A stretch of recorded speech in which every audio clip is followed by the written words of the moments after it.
Shalom, bienvenue sur la chaîne Sinai TV. C'est le frère Olivier avec qui vous allez partager des temps d'exhortation et de prédication. La Bible nous parle de la venue d'un second Adam. La Bible nous renseigne sur l'existence d'un second Adam. La Bible présente la venue d'un second Adam après justement la chute, la désobéissance du premier Adam qui, dans Genèse 3, a été séduit par le serpent. Lorsque le serpent a séduit Ève, on nous dit que Adam a consommé l'arbre de la connaissance du bien et du mal. Et le Seigneur le chassa du jardin.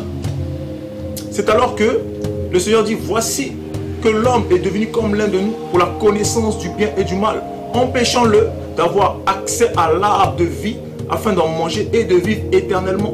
Le premier Adam était condamné. Le premier Adam n'était plus dans la présence du Seigneur. Le premier Adam est sorti de la présence du Seigneur. Le premier Adam ne possédait plus la capacité de vivre éternellement. Le premier Adam est sorti de la présence du Seigneur. Et le premier Adam est entré dans une condition de mortel. Son corps, d'accord, a subi une transformation. Il est passé d'une vie éternelle à une vie qui est limitée dans le temps. Il se retrouve face à un corps qui était incorruptible, il est passé d'un corps incorruptible à un corps corruptible. Et on nous dit dans Romains 5, à partir du verset 18, que c'est par la désobéissance d'un seul que beaucoup furent rendus pécheurs. Par la désobéissance d'un seul, la condamnation a atteint tous les hommes. Une seule faute a suscité la condamnation. Une seule désobéissance a suscité la condamnation. Adam a condamné tous les hommes.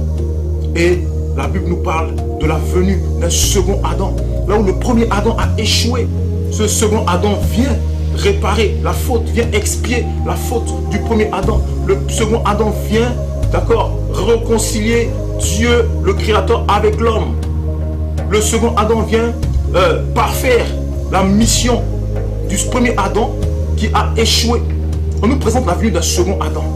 Le Seigneur dit dans Hébreux chapitre 10, il le dit, tu n'as voulu ni offrande, mais tu m'as formé un corps. Voici, ô Dieu, je viens pour faire ta volonté. On nous présente ici la venue d'un second Adam qui s'est formé un corps pour faire la volonté du Père. Ce second Adam, qui est-il?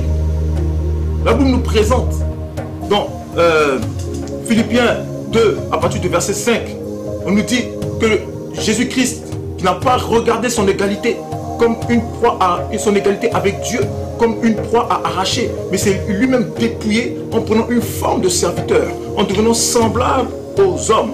Donc on nous présente Christ, d'accord, un libérateur qui prend la forme humaine, qui a emprunté un corps qui est semblable à celui des hommes.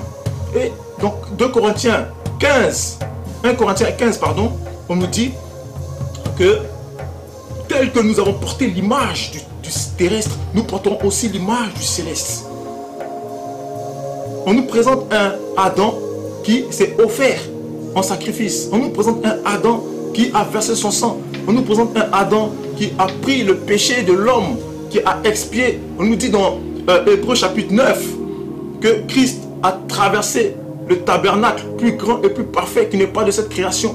On nous dit que, toujours dans Hébreux 9, on nous dit que Christ est venu en tant que souverain sacrificateur des biens à venir. Christ est venu, d'accord, traverser le tabernacle plus grand et plus parfait qui n'est pas de cette création. Non avec le sang des boucs, mais avec son propre sang. Il a présenté son propre sang. Le second Adam est venu, d'accord, pour présenter ton propre sang et a obtenu pour nous une rédemption éternelle. Le second Adam a obtenu pour nous une rédemption éternelle. Là où le premier Adam était condamné par la mort, on nous dit dans Apocalypse chapitre 1, voici, le Seigneur dit à Jean, voici j'étais mort, je suis vivant au siècle des siècles et je détiens les clés de la mort et du séjour des morts. Le second Adam vient récupérer les clés de la mort. Là où le premier Adam nous a entraînés vers la mort, le second Adam vient sauver l'homme de la mort, vient récupérer les clés de la mort et du séjour des morts. Le second Adam vient vaincre cette puissance qu'est la mort. Le second Adam vient apporter la vie là où le premier Adam avait apporté la mort. Et on nous dit que tel que nous avons porté l'image du terrestre, nous porterons également l'image du céleste. Nous porterons l'image de Jésus-Christ à son retour. On nous dit que dans 1 Corinthiens 15, que nous ne mourrons pas tous, mais en un instant nous serons changés. Nous serons transformés. Le corps corruptible revêtira l'incorruptibilité. Le corps est semé méprisable, il ressuscite plein de force. Et le second Adam veut nous apporter la vie. Le second Adam veut nous apporter la vie éternelle. Là où le premier Adam nous a apporté la mort, le second Adam vient apporter la résurrection, la puissance de la résurrection. Tel nous avons porté l'image du terrestre, nous portons aussi l'image du céleste. Attache-toi au second Adam qui est Jésus-Christ. Accepte le second Adam qui est Jésus-Christ. Et tu porteras l'image, d'accord, l'image de son corps de gloire. L'image de son corps de gloire qui n'est pas affecté par le péché. L'image de son corps de gloire qui n'est pas affecté par la maladie. L'image de son corps de gloire qui n'est pas affecté par la mort. Accepte le second Adam et tu seras semblable à lui lors de son retour. Le corps est semé méprisable, mais il ressuscitera plein de force. Le corps est semé terrestre, mais corps terrestre, mais il ressuscitera corps spirituel. Accepte le second Adam qui est Jésus-Christ. Le second Adam qui vient t'apporter la vie. Là où le premier Adam t'a apporté la mort, le second Adam t'apporte la vie éternelle. Accepte-le maintenant, car il est le chemin, la vérité et la vie. Jésus-Christ est la lumière du monde. Et il lui dit dans sa parole que celui qui marche, celui qui vient à moi ne marchera pas dans les ténèbres, mais aura la lumière qui conduit à la vie. Accepte Jésus-Christ comme Seigneur et Sauveur. Accepte le dernier Adam, le second Adam qui est venu te donner la vie éternelle. Shalom, sois béni.